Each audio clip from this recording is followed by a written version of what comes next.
Le Zohar ce matin, Parashat Chuka, Tahazé, viens voir, dit Rabbi Shimon Bar Yochai. Zakaim, des Zakaan, it kashra besura de chaye. Heureux ceux qui arrivent à se connecter avec Tzror HaHaim, l'arbre de la vie.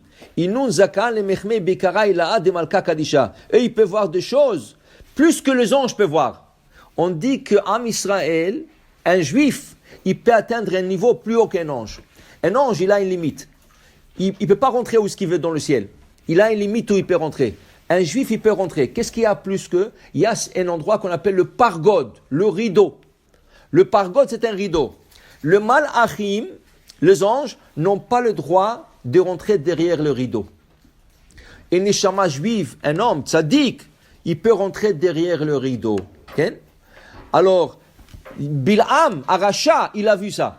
Bil'am, regardez dans le Parashat Balak, on va le lire dans quelques semaines. Parashat Balak. Bil'am, Aracha, il dit, Ata, Ye'amer, Liakov ou Israël, Mapal El. Ata, Ye'amer. Il dit, les anges, quand Mashiach il va venir, ils vont demander aux Juifs, qu'est-ce que Dieu il a dit derrière le pargod? Eux, ils n'ont pas le droit de rentrer là-bas. Ils sont limités. Un juif, il peut accéder derrière ce rideau. Pas tout le monde. Pas tout le monde. C'est pour ça qu'il dit Rabbi Shimon Bar Yochai, heureux, celui qui a ce srout et ce niveau d'aller derrière le pargot et entendre et voir des choses que même les malachim n'ont pas accès. Et c'est pour ça que les anges sont jaloux des hommes. Pourquoi? Parce que Allah Yutamar, Ken, la hazot benoam Adonai ou le vaker bechalo. Même David Amelech l'a dit dans Tehillim, dans le psaume 127. Il a dit la hazot benoam Adonai. Tu peux voir la gloire d'Hachem ou le vaker bechalo et visiter son palais. C'est que les anges n'ont pas ce mérite. Il dit ici, Veinun madoreon yatir vila'a mikon malachim kadishim vechol dagindru dalaatra. Cet endroit, il a lo zakaan ilaim itataim le mechme. Les anges n'ont pas le droit. Ada odirtiv ain lo rata Elohim zunatecha. Il dit ici, Veinun de lo zakaan kolkach binun dochte iklu letata kefu machayu. Mais attends, il y a des autres niveaux plus bas. Mais chaque juif a son niveau. Chaque juif a son niveau. Okay? Alors maintenant ici, il dit chacun de son niveau. Le Zohar, il y a un autre Zohar dans une autre place. Tu sais quelque chose d'important. Quand tu fais la Hamida, très important de ne pas regarder en dehors du livre. Pas regarder ni à gauche, ni à droite, ni en haut, ni en bas. Ni qui c'est qui rentre, ni qui c'est qui a éternué, Roalo, tu regardes dans le livre. Le Rav Ben Ish Chai dit, si tu peux faire la Hamida avec les yeux fermés et tu connais par cœur, encore mieux. Comme ça, tu n'es pas tenté à voir. Pourquoi on fait le schéma? Quand on fait le schéma, pourquoi on ferme les yeux? Pour ne pas être tenté à voir à gauche, à droite. Tu veux recevoir Ol Malchut Shamaim, le joug du ciel, tu fermes les yeux, comme ça tu vois rien. Tu es concentré. La même chose pour la Hamida. Si tu connais la Hamida par cœur, fais-la avec les yeux fermés. Pourquoi? Dis le Zohar, quand tu fais la Hamida, la Shekhinah il vient juste en face de toi.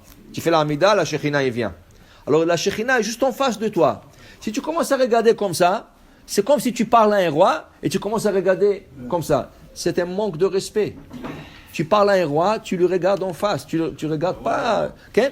Dis le Zohar, celui qui fait la Hamida, il commence à regarder. Quand il quitte ce monde, il doit avoir la Shekhinah. Quand je vous dis non, maintenant tu ne me regardes pas. Quand j'étais à côté de toi, donc tu étais en bas là-bas, okay? Tu as fait la prière, chaque fois que tu as fait la mida, je venais te voir et tu regardais comme ça. Pourquoi tu ne me regardais pas? Maintenant tu veux me voir, je ne veux pas que tu me regardes. C'est très important. Dans la Hamida, on n'a pas le droit de regarder à gauche, à droite. Alors c'est pour ça, pour se concentrer, si tu arrives à faire la Hamida, avec les yeux fermés, encore mieux. Sinon, avec le livre, mais tu ne bouges pas les yeux du livre. Tu regardes le livre. La même chose dit Rabbi Ben Ish Chai, Birkat Hamazon. Birkat Hamazon, on dit que c'est un Segoual al Parnassa, P.O. Segoual al Rfoua, tout ça. Il dit le Rabbi Ben Ish Chai, encore. Si la Hamida, on le fait avec les yeux fermés, à plus forte raison, Birkat Hamazon. Si tu peux, si tu connais, okay? Si tu ne connais pas, tu es avec. Mais encore, dans Birkat Hamazon, ne regarde pas ton téléphone. Qui c'est qui m'appelle? Quel numéro? Non, Birkat Hamazon, regarde le livre, regarde le Birkat Hamazon. Tu connais par cœur, ferme les yeux, tu connais pas par cœur, regarde le livre du début jusqu'à La fin. Parce que c'est le kavod. Parce que Birkat Hamazon est de Oraïta et de la Torah. Amida, c'est de Rabbanan. Alors il dit ici le Zohar, et il dit ici, chacun, il va voir à son niveau, Veilen Kaime Bekiyuma de Eden Tata'a de l'atir. Alors c'est pour ça qu'il y a deux Gan Eden. Gan Eden Tata'a, Gan Eden Ila'a. Le Gan Eden, le niveau bas, le Gan Eden, le niveau élevé. Plus que tu te perfectionnes dans ce monde, plus que tu auras accès à un plus haut niveau. Et c'est pour ça qu'on essaie de pratiquer Torah, Mitzvot, Maasim Tovim, d'être bien. Pourquoi? Pour avoir ce srout et ce mérite. Quand tu montes là-bas après 120 ans, tu auras un bon niveau où tu pourras rentrer même derrière le pargode et voir et entendre des choses que le malachim eux-mêmes n'ont pas le droit d'écouter et voir. Baruch Adonai Le'olam. Amen ve Amen.